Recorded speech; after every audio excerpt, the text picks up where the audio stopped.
Good morning. Welcome to the Celtic Way Morning Briefing Live. It's Tuesday, February 21st. Always check the diary there, so I'll make sure I've got the right day and dates. I'm Tony Haggerty at Haggerty10 Twitter handle, as you know, and I'm joined today by Sean Martin at Sean Martin TCW. Good morning, Sean. How are you doing? Not bad, Tony. Aye, yourself? Looking forward to this press conference today, are you? I am indeed. I was just counting my fingers there. 5 more sleeps, isn't it? Yeah, aye. For those of us who indulge in these kind of things. Yes, hence the title of the briefing today, Ange Postecoglou's Cup Final Press Conference. That's what we'll talk about. But in the original one, we had final press conference, but people were Aye, it wasn't until I saw this comment. That's an alarming title. There was one thing you can't accuse us of, and that's clickbait, Tony, but that's an alarming title, and I'm going, what's he talking about? And then I realised final rather than cup final. Yes, Aye, James, okay. we were alluding to the Cup Final As press Pete conference McGee's that he's pointing been out, it's nothing to do today. with the fact that there's a Hampden press conference today about a little thing called the League Cup final on Sunday, but aye. Yes, we weren't making it final as in finite. No, we'll be addressing that today. We'll be addressing various questions from media, of which one member will be myself. So hopefully I don't get the mate treatment, Sean, but we'll come to that. Anyway, first things first. It is the last chance, Sean, to win 2 tickets to the Rangers Celtic Cup final at Hampden on Sunday, February 26th. This is open to new and existing subscribers. You know what I'm going to say. If you're a new subscriber, it costs you £1 for 3 months for unlimited access to everything that's written on the website. And it's all for the click of a button, www.celticway.co.uk/subscribe. That's www.celticway.co.uk/subscribe. If you're an existing subscriber, you'll have had an email in your inbox. You send that back to us, you'll be in the draw, and new subscribers will get the same email, fill it in, and the draw will take place on Thursday, February 23rd, which is a couple of days' time. Someone will win those tickets, on one lucky subscriber, and you've got until 11:59 on Wednesday the 23rd to get those entries in. So get involved, guys. You could be at the cup final, and if you're there and you see myself and Sean, say hello. You know the drill. And we also say thank you to our sponsors, SENECA, and the Celtic Way Morning Briefing is now sponsored by SENECA Medical Group. And SENECA are the #1 hair transplant company in Europe, and they offer innovative hair restoration treatments. And you can find out more about SENECA via the links in the description of this video. So we say thank you to them. Now, Sean, as we've said, Ange addressing the media today. Yep. Good morning, mates. Yes, indeed. Good morning, Brian. Michael Ross, hail, my fellow Celts, yes, good shout. Andrew Galea, good evening from Melbourne. Scott McGill, morning all. Morning, guys. Yeah, Ange will be talking today, Sean. What will his message be, Sean, do you think? Do you think he'll just keep it on the down low, or, he doesn't tend to get overly excited about stuff like this, does he? He kind of sees it as his job, isn't it, Very Roy Keane again there, that's his job. Yeah, but you know what I mean? Aye, I'm not sure. Like, I think he's probably going to treat it as every other presser, but then again, he did, and he has said before that there's no point in telling the players that it's the same type of game. Yes. Because everybody knows it's not. There's a trophy at the end of it. So that'll probably come into it. I was telling you before we went live that I dug out do you know how we do the Q&As, the transcript of his pressers for the website. Most games, pretty much every game. So I went back. One of the benefits was it's already there for me to look at from the last League Cup final.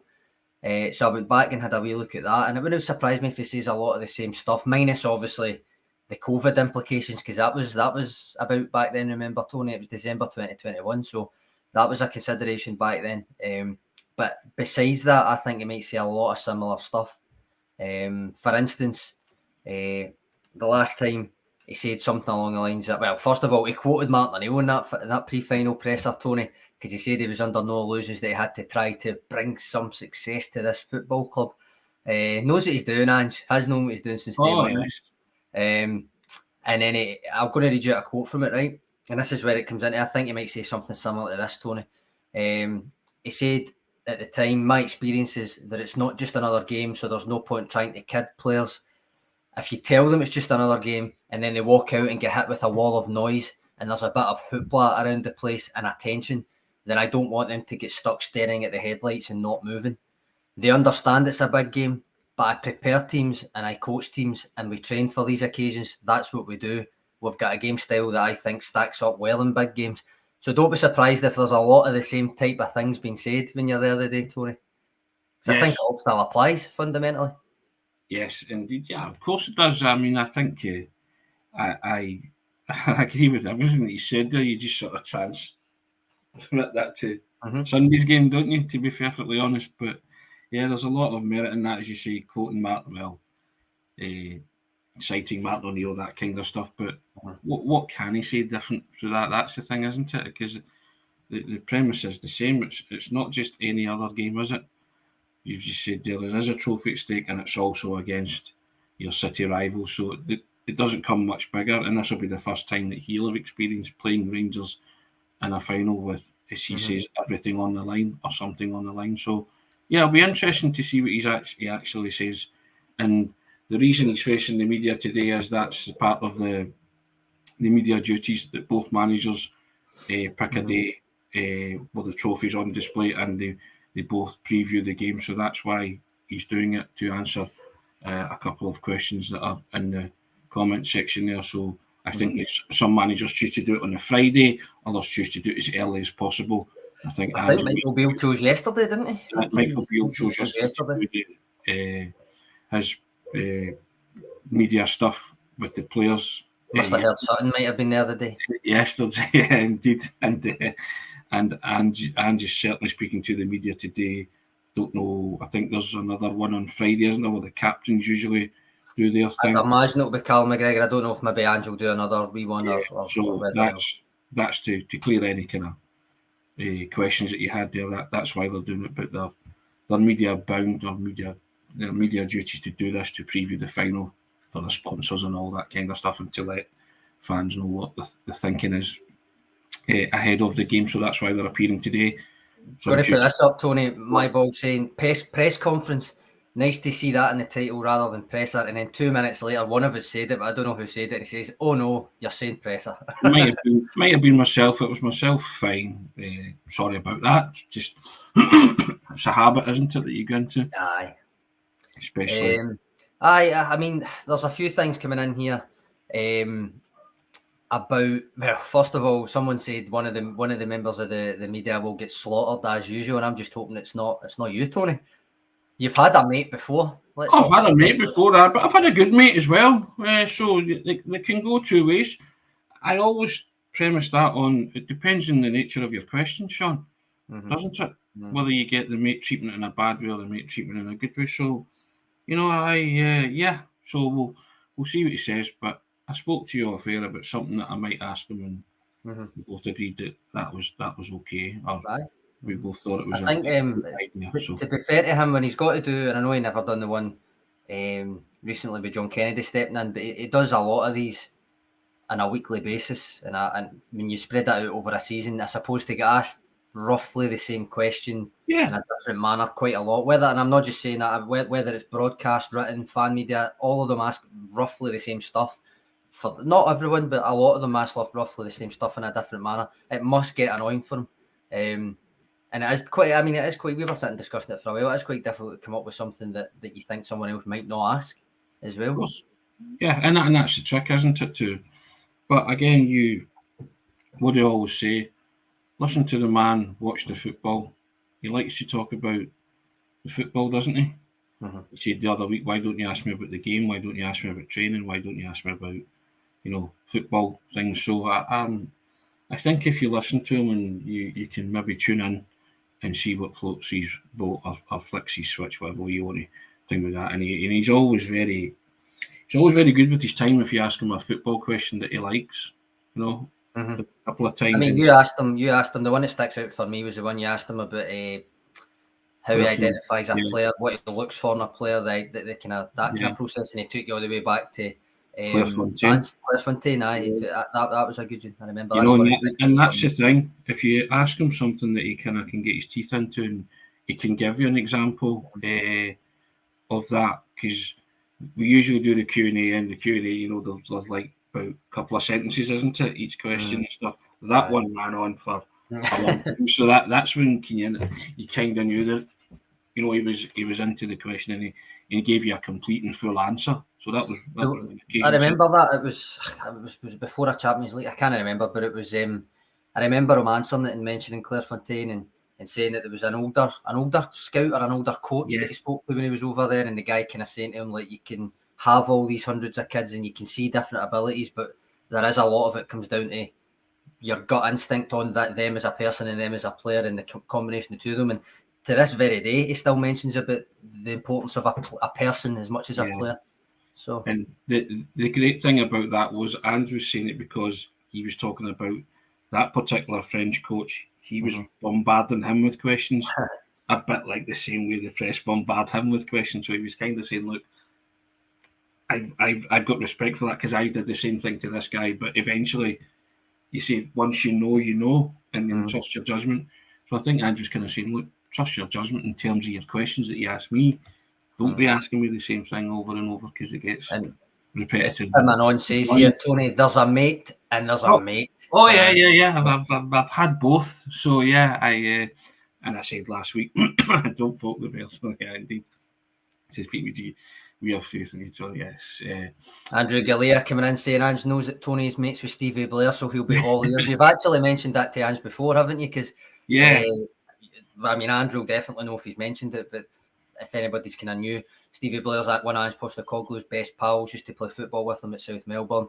Big Celtic fan. He phoned him from Lennoxtown, if I'm right. Phoned him from Lennoxtown. The night that he got the job, woke him up and told him. He was near tears, Stevie Blair. I think I said he actually did cry a wee bit. And Tony did a big interview with him all the way back last summer, which it still stands as my favourite one you've done, Tony. And then when he was in Sydney, met up for him for a wee bit of breakfast and recorded a wee TikTok video with him and spoke to him again and stuff. So you did mention to Ange that you were quite pally with Stevie Blair, didn't you? Yeah, I said to him, I think it was after a Ross County game in Dingwall, and I said to him, I spoke to Stevie Blair, I says, he thinks the world of you, and Ange turned to me and said, oh, he's the best. I said, I don't know it. I said, he's very kind with his time. And he just said, he was a great guy. So, he does know that. And as I say, it was great to meet Stevie actually in person when I was out in Australia. That was one of the great things about being there. I actually got to hook up with him, see him, and excuse me. And he kindly did the TikTok, and he kindly sat down and gave me some more chatting and more of his time. So, yeah, great guy, Stevie. And he is the Blairy that Ange Postecoglou has mentioned in a couple of interviews because they are tight. And the first thing I got when I touched down was a picture from Stevie Blair of him and Ange, the two of them together. And he'd sent it to me on WhatsApp, and he was like, just to let you know that I'm not kidding. The two of them were kind of smiling and laughing. So it was good to do that. So yeah, as I say, it'll be interesting to see what the message is today, Sean, and what he's saying. And obviously, it depends, I guess, a lot on what's been happening recently, and if people will. There's comments here asking about somebody bring up the Leeds thing again and all that kind of stuff. And I mean, that was. I mean, we spoke about this in the group chat. We were only going to mention it because ultimately, I mean, the phrase you used was "it sounds like a taxi driver rumour," which has just been repeated on the radio over in Australia. Which, as it stands, is what I think about it as well. But it was basically a radio host in Australia saying that he had some sort of source. He never even said Scottish football, he said Australian football, and suggesting that Ange Postecoglou might be leaving for Leeds at the end of the season if Leeds stay up. And I mean, again, as I say, we weren't going to bring it up. Part of the reason that report rumour, I don't usually like saying rumour, but I think it is a rumour, said that was because of Harry Kewell's presence as well. But for me, just to touch on it slightly, I think that makes it less likely, Tony, because as far as I understand it, Harry Kewell's not particularly liked among Leeds fans now, both for the way that he left for Liverpool as a player and then more so for the fact that he moved to Galatasaray. Obviously, the fact that he played for Leeds when Kevin Spate and Christopher Loftus were stabbed and killed by Galatasaray fans back in 2000, so to then go to them, understandably, Leeds fans, I don't think particularly liked that. So I think that makes it less likely if this is even more than a rumour to begin with. Yes. Beyond that, Tony, I checked earlier on, Javi Gracia is 20-1 on to be the Leeds manager. So So Ange's moved to 33s, and I think the other team he mentioned him with was Nottingham Forest, who are actually doing all right. And Steve Cooper was getting manager of the year shouts last week and stuff. So I think it's a good number. And as I say, I don't usually use that word, but I think that is what it is. We're only going to bring it up, but if somebody's mentioned it, then the bookies don't usually get it wrong, Sean. We did sort of say we weren't going to bring it up, but there was lots of comments about it, so we just thought we would address it slightly, and move on. I mean, I can see now. I can see there's plenty of comments asking about it, but that's. I mean, I'm not going to go any further than that, Tony. I don't particularly think it warrants any further comment, really, does it? Nah. Now, Sean, I did a newsletter yesterday. I wanted to throw this open to the contributors as well. And today being, I say it's a lesser celebrated anniversary on the Celtic kind of calendar. And today I deemed it Charlie Tully Day. And there might be some people out there who watch the pod who can remember Charlie Tully or remember their parents or grandparents telling them about Charlie Tully. But today is the day that Charlie Tully infamously scored the 2 corner kicks at Brockville in a cup tie. Celtic won 3-2. Charlie plunked the ball down from a corner, swirled it into the net. The referee disallowed it, asked him to take it again. Cue bedlam. Charlie plunked the ball down again and promptly proceeded to put it in the net again. And Celtic, that was the first goal of Celtic's comeback. They were 2-0 down, they come back to win 3-2. Now, I've said that every 21st of February from now on should be Charlie Tully Day. And it just got me thinking about other things and what other dates would Celtic supporters like to see named after specific players. First one that sprung to mind for me was May the 9th, Harold Brackback Day. Because that was maybe 98, that kind of thing. And then we technically, Tony, technically Larson clinched the league title that day. Yeah? Well, yeah. Harold scored the goal that put it beyond any kind of shadow of a doubt, didn't he? So you can argue the toss on that one. So as I say, you can have Henrik Larsson Day, all that. My ball said my dad loved Charlie Tully and told me some great stories about him. Yeah, so I've written a newsletter. You can check it out. Sean put it up in the comments there, and this was a guy who was from what I read, was a celebrity footballer, Sean, long before that kind of came into vogue. Tully Mania before Beatle Mania, I think you said, didn't they? Yep, because the Celtic wiki site sort of said that as well, that they were selling Tully ties, Tully ice lollies, all that kind of stuff. And so, he seems to be a real character. The Celtic Wiki is a great site. I love that site. But the further down in it, they've got a scan of a feature that Charlie Tully done. It's as if he's written it, but it was obviously speaking it, and somebody wrote it down, I think, like a ghostwriter thing. But it was in first person, and he was basically saying that although he'd done it twice that day, he'd actually already scored from a corner kick the year before against England in an international for Northern Ireland. He did it the year before, didn't he? Is that right? And also as well, he lost my train of thought there. I was going to say, it'll come back to me. Sorry about that. I was thinking about something there. Pete McGee comes in saying Charlie Tully was his hero growing up in the 50s. That's why he's been a lifelong Celtic fan. Him and Willie Fernie, another blast from the past there, Tony. Yes, indeed. That's what I was going to say. It was Charlie Tully who gave rise to the old joke, wasn't it? Because it was unknown to me that Celtic went to Rome in the 50s, played Lazio, and they granted an audience with the Pope, and then there was a famous picture similar of Charlie Tully and the Pope, which gave rise to that joke. Who's that next to Charlie Tully? Which has been adapted down the years to suit other people. Many footballers being the kind of subject of that. But I think that was where it originated from. The original joke was, who's that standing next to Charlie Tully? Infants being that he was more famous than the Pope. So it's just someone who should be lauded a lot more, I think, as a Celtic footballer, Sean. Yep. Because you've heard tales about him, and Pete McGee there saying, I think him and Willie Fernie's another name as well. But when I read that there, Tony, or when I hear it and I see the words "and Willie Fernie," I can't help but play the scored as well. But yes. And like guys like Bobby Evans as well, people like that. And I've always said that I always think that they should sing the John Thompson song at Celtic Park as well. At some particular juncture in the match where he used to do it with the 67 minute with the lights, they should pick a minute to sing the John Thompson song, even just a chorus and a verse. I've always thought that, just to keep that link to the heroes of the past as well, so just always something that I thought would be worthwhile, because John Thompson's song, and this story's particularly sad, but it's still a great song, and I think Celtic fans should sing it at some point, or won't tell them what to do, but I just think it'd be a great thing to do.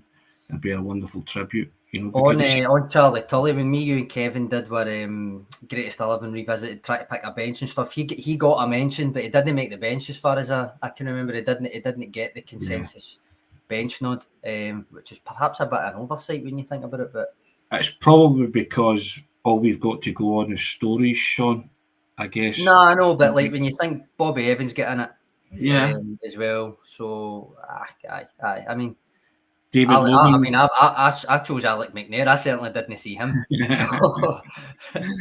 David Logan, 3rd of May, Albert Kid Day.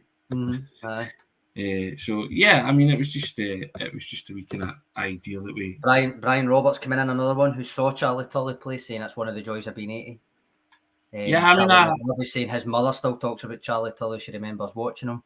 See, I love this kind of stuff. I love this stuff because I've, apart from the two scoring direct from a corner kick twice, these are the reference points that people like yourself and myself have, Sean. Epic jokes, PG, it's cool. But yeah, it's and I just think it's a weird. Sorry, Pete McGee says, by the way, my dad met the Pope in Bellhouston Park back in the day. And did they say who's that guy with Mr. McGee? Well, my father met the Pope in Edinburgh because he went to Murrayfield that day as well, didn't he? So my father met him, so I don't know if there's a picture of my father and John Paul II, but I'm sure there is somewhere kicking around. But I don't think he ever got that treatment though. Who's that next to Danny Haggerty? You know what I mean? I think, Tony, you mentioned Brat Pack. I mentioned Larsson in response, but seeing realistically, you'd need a whole year for the moments for Henrik Larsson for a Henrik Larsson day, wouldn't you? Of course, every day would be Henrik Larsson day, wouldn't it? But I'll throw another one at you, right? And this is in keeping with the League Cup final theme, being at Derby Cup final week. Darren O'Dea Day. Yes, 2009. 15th of March. Yes, 2009, 15th of March. I'll proffer that one to you. I think that was a great day. That was a Darren O'Dea. That'll stick now. That sticks in the mind. You'd probably just be best calling it Darren O'Dea. Darren O'Dea, aye. The 15th of May, did you say? March? Sorry, 15th of March. 15th of March, yep. 15th of March. I mean, that's a good one, considering it's a kind of League Cup final theme. And there's also, maybe 4th of December, that would be either Murdo McLeod Day, because Murdo scored that screamer against Rangers in the League Cup final. Hampden in the rain. For those who were maybe unfortunate to be there, it was teaming it down that day. But Murdo scored the screamer and Celtic went 2-0 up. Charlie had scored the first, Charlie Nick, and Celtic won 2-1. Kevin Ferrier, yes, we do get your messages, don't we? Yeah. Yep, aye, but I think what he's referring to is trying to get the entry form to the tickets thing, and I have actually, Kevin. I sent it to you last night. I sent you just the entry form, so let me know if it worked. Cool. What else have we got? We've got Will McMillan saying Bobby Evans used to empty the money box on our TV way back when you had to put coins in it. Great guy. I like to hear that they were footballers were great guys, but I it's just it's one of those things, isn't it? We just sort of looked at on this day, and that one kind of leapt out at us, Sean, didn't we? We thought we'd have you'll not like this because it's King Kenny. My Northampton Tim says Milk Billy is always on about Charlie Tully. Said to him, Kenny Dalglish, good player. No way, Charlie Tully's better. Well, I'm only going what my knowledge. I'm willing to accept it. I mean, I'm told Charlie Tully was absolutely brilliant, a genius, an artist, a shuffler. There you go with the ball at his feet. So I'm perfectly willing to accept that these guys were possibly better than Kenny Dalglish. I'll reluctantly accept that because my feelings towards King Kenny, the clues in the name, but and of my lifetime, I'm talking about my lifetime, there's fewer players, Celtic players, being better than Ken English. That's just my thoughts. Kaiser coming in saying Larsson would need to be the Larsson long weekend. Fair enough. Derek Crawford says, what about bad days that stick in the memory? I'm going to veto that, Tony, because this is the week leading up to a cup final. You don't want negativity. The Ange Leeds rumour was negativity enough for the day, I think. But speaking of sticks, we'll beat that down with a stick. No, that is Robert Strachan said negativity, don't need it. No, beat that down. That negativity. Will McMillan saying Frank McGarvey, presumably diving header. Yeah, 85 cup final that would be, so that would be sometime in May, so we need to dig the date out for that. But yeah, I think there you go. So Derek Crawford's put in a bad day in the comments, but we'll not flick that up. Tully was literally sitting on the ball during the game, says Pete McGee. Yes, quite a few of those kind of artists or players, Mavericks, used to do that. And I think Jimmy Johnson did it, George Best did it, didn't he? It's a very Maverick thing to do, and you spoke to. Well, if you read the newsletter, you'll see who spoke to that remembers watching Charlie Tully, remembers the kind of hype a bit around, like, we really need to check your paper. Did he actually score twice from a corner kick, all that kind of stuff, back in the day? And he said a wonderful thing, which is some players are just born to be idiosyncratic. Yes. To be that wee bit different to the rest of them, do a couple of different things. And Maverick is a word for it as well, but I like that. I like the way that you put that. I like that too. And to be fair, for those who are privileged to see Charlie Tully, then I'll bow to that. Andrew Reid coming in saying George Conley Day. I'm assuming that'll be the cup final 69. He took the ball off John Gregg and walks around the goalkeeper, so that would be a date in May, wouldn't it? So I mean, 65 cup final. Could you call that the Bertie Old Day? Maybe two goals. Two goals against Northumberland that kind of signalled the start of everything else that was to come. Triggered all day, wouldn't it? Yeah. You know, I know Billy McNeil got the winner, but Bertie Old was largely responsible for the kind of comeback twice. I think Dunfermline led in that twice. So yeah, I would go with Bertie Old Day on that. Maybe Big Billy will get his moment with the Vojvodina game. I just Brown Warriors comment. Marav chick trapping it with his Erchie up the levels of Derriere football. Superb comment. I like that. And that's the thing, isn't it? And I mean, apart from goals, you're talking about kind of moments that somebody did something pretty extraordinary. Scoring direct from a corner kick was pretty extraordinary. I mentioned Harold Blackback because that goal kind of signalled the end of the 10 in Rangers' dominance. Lumbo was the Derriere, Pelly. He's also on the day, Brown Warrior, isn't he? Those kind of things that stick out in your mind. I mean, lots of players I remember for scoring goals and stuff like that, scoring important goals, and that's fair enough. I get all that, but that feat by Tully is just, I mean, you do still read it and think that can't have happened. It's folklore, it's fantasy, but you know, to do it once is kind of, you know, lucky. To do it twice is showboating, isn't it? You know what I mean? It's just like, and then standing back and going, well, what did you expect me to do? You know, to have the skill to actually do that, and also to attempt it again, knowing that he scored from the first one. Like, let's be on our guard for this, and to actually execute it. I just think it's just it's a wonderful. I'd love to have been there. There are moments in Celtic's history where you love to have been there, and that's another one that I would love to have been there to see that. There's a few players in just not just Celtic, although he is an ex-Celtic player. I think Andy Ritchie scored from a few corners as well. Yeah. But there's players, and they're all, put it this way, you're not going to try and score from a corner kick unless you would fall under the title of Maverick, right? You're not going to you're not even going to think to attempt it, much less twice in the same game, one after the other.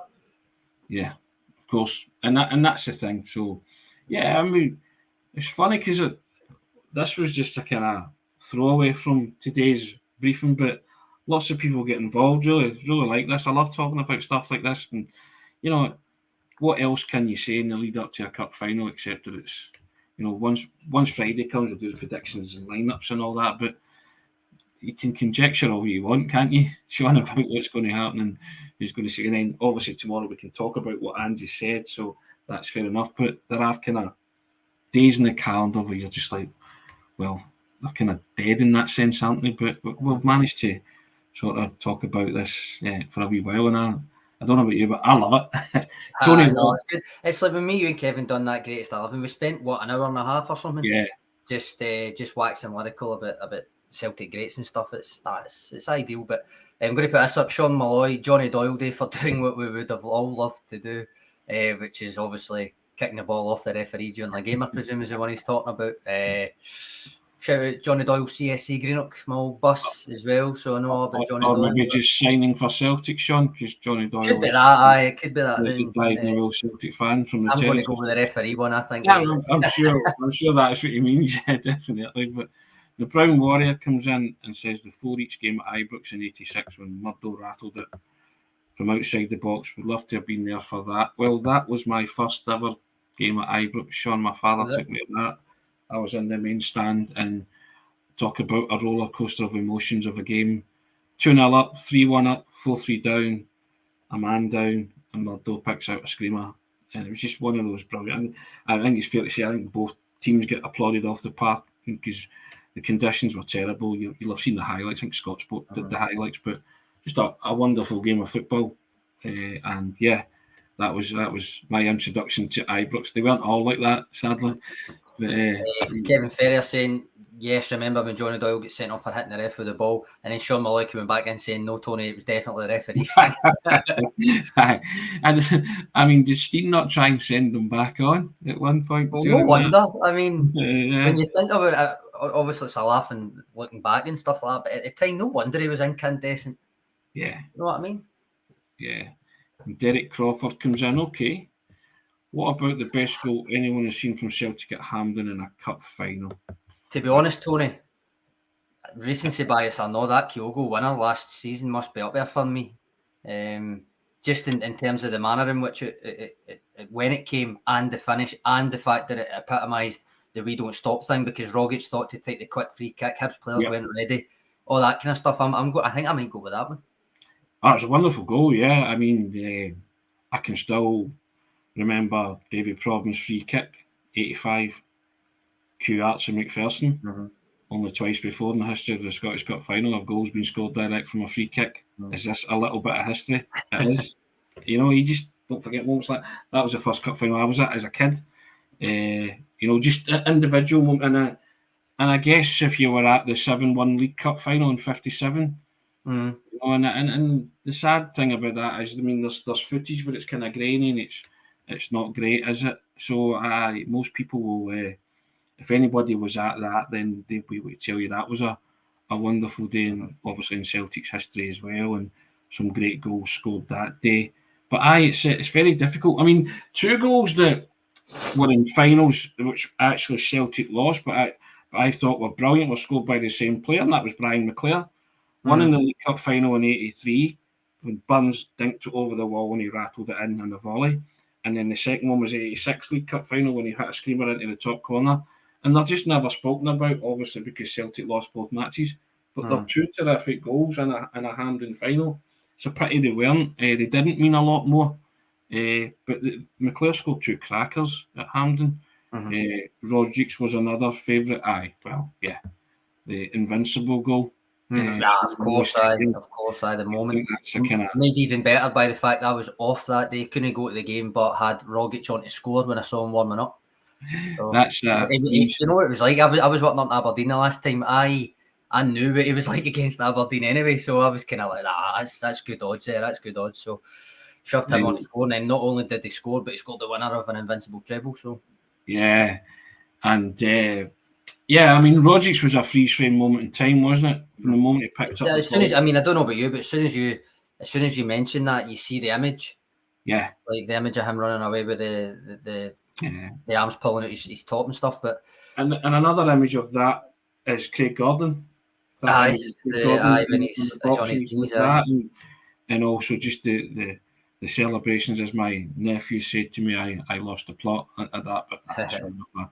My first game was 1960. Robert Davies up saying his first game was 1967 League Cup final, 5-3 win over Dundee. He was 9, and it was an all-night sailing from Belfast. Commitment, Tony.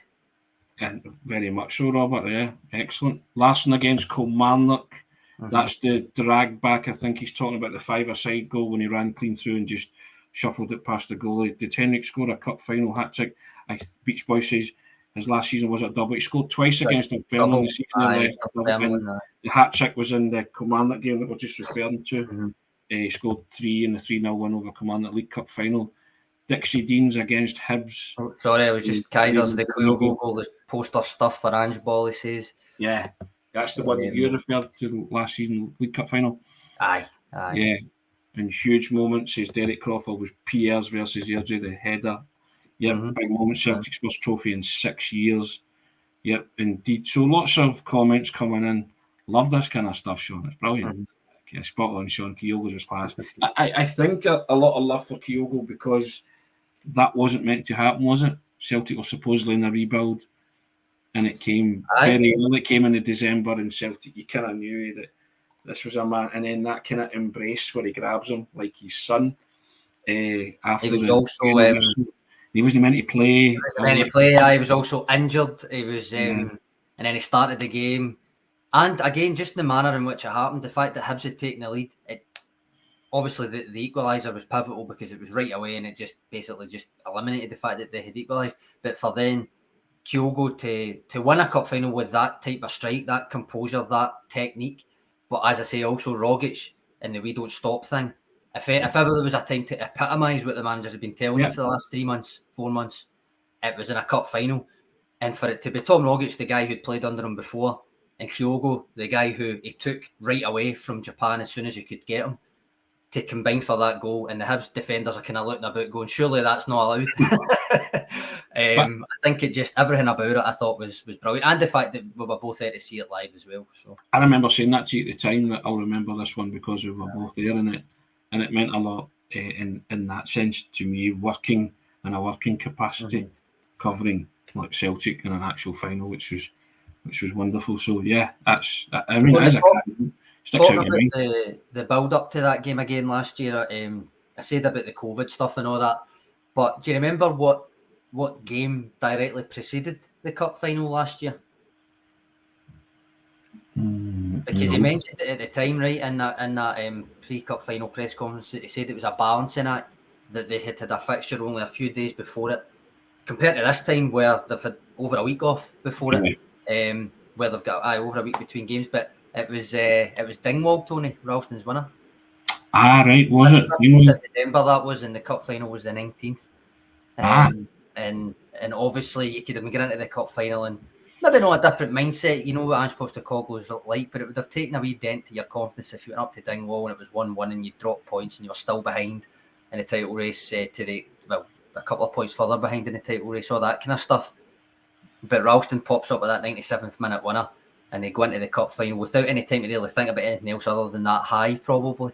I think that maybe it gets forgotten about a wee bit, that was the game that directly preceded it.